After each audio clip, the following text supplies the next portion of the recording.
Voter പട്ടിക പരിഷ്കരണം മറ്റ് സംസ്ഥാനങ്ങളിലും നടപ്പാക്കാൻ തെരഞ്ഞെടുപ്പ് കമ്മീഷൻ കേരളം ഉൾപ്പെടെയുള്ള സംസ്ഥാനങ്ങൾക്ക് കത്തയച്ചു. 2016 ജാനുവരി 1 റഫറൻസ് തീയതിയാക്കിയാകും പട്ടിക പരിഷ്കരിക്കുക. വിനീത വിജയ് വിശദാംശങ്ങളുമായി. വിനീത, ഇപ്പോൾ പലതരത്തിലുള്ള വിവാദങ്ങളൊക്കെ നിലനിൽക്കുന്ന സാഹചര്യത്തിൽ അത് കുറച്ചുകൂടി വിപുലമായി നടപ്പാക്കുക എന്ന ലക്ഷ്യത്തിലേക്ക് തെരഞ്ഞെടുപ്പ് കമ്മീഷൻ കടക്കുകയാണോ?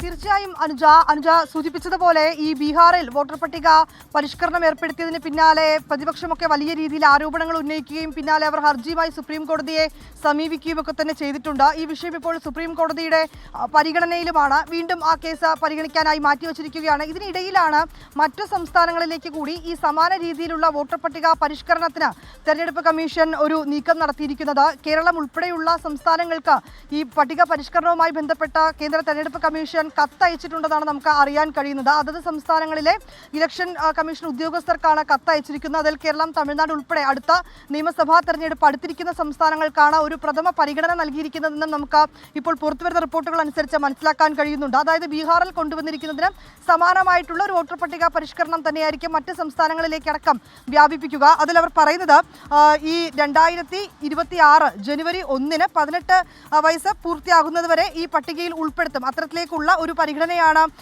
ഈ പട്ടികയിൽ അവർ ഏർപ്പെടുത്തിയിരിക്കുന്നത്. ഒപ്പം തന്നെ ബംഗാളിലടക്കം ഈ വോട്ടർ പട്ടിക പരിഷ്കരണം ഏർപ്പെടുത്തുന്നതിനെതിരെ ശക്തമായിട്ടുള്ള ഒരു വിയോജിപ്പ് നേരത്തെ തന്നെ TMC നേതാക്കളൊക്കെ തന്നെ മുന്നോട്ട് വെച്ചിട്ടുണ്ടായിരുന്നു. ഈ പശ്ചാത്തലത്തിലാണ് മറ്റ് സംസ്ഥാനങ്ങളിലേക്ക് കൂടി സമാനമായിട്ടുള്ള വോട്ടർ പട്ടിക പരിഷ്കരണം തെരഞ്ഞെടുപ്പ് കമ്മീഷൻ ഏർപ്പെടുത്തുന്നത്. അതിൽ 2016 ജനുവരി 1 റഫറൻസ് തീയതിയാക്കി പട്ടിക പരിഷ്കരിക്കാനാണ് തീരുമാനിച്ചിരിക്കുന്നത്. അതായത് 2026 ഈ ജനുവരി 1 ഈ 18 വയസ്സ് തികയുന്ന വരെ ഈ പട്ടികയിൽ ഉൾപ്പെടുത്തിക്കൊണ്ടായിരിക്കും മുന്നോട്ട് പോവുക. ഒപ്പം തന്നെ വലിയ രീതിയിലേക്കുള്ള ഒരു പ്രതിഷേധം പ്രതിപക്ഷത്തിന്റെ അടക്കം ഭാഗത്ത് നിന്ന് ഇക്കാര്യത്തിൽ ഉണ്ടാകാനും സാധ്യതയുണ്ട്. കാരണം നേരത്തെ തന്നെ ഈ ബീഹാറിലെ വോട്ടർ പട്ടിക പരിഷ്കരണവുമായി ബന്ധപ്പെടുത്തിക്കൊണ്ട് ശക്തമായിട്ടുള്ള ചില വിയോജിപ്പും ഗുരുതരമായിട്ടുള്ള ആരോപണങ്ങളും ഒക്കെ തന്നെ മറ്റ് പ്രതിപക്ഷ പാർട്ടികളൊക്കെ തന്നെ മുന്നോട്ട് വെച്ചിട്ടുണ്ടായിരുന്നു. തെരഞ്ഞെടുപ്പ് കമ്മീഷൻ ഈ നിയമസഭാ തെരഞ്ഞെടുപ്പ് അടുത്തിരിക്കുന്ന സംസ്ഥാനങ്ങളെയാണ് ഇത്തരത്തിലേക്ക് പട്ടിക പരിഷ്കരണത്തിൽ ഉൾപ്പെടുത്തിയിരിക്കുന്നത്. ഉൾപ്പെടെയുള്ള ചില വിവാദങ്ങളൊക്കെ ഉണ്ട്. ഇതിന് പിന്നാലെയാണ് അതേ വോട്ടർ പട്ടിക പരിഷ്കരണം കേരളം ഉൾപ്പെടെയുള്ള മറ്റ് സംസ്ഥാനങ്ങളിലേക്കും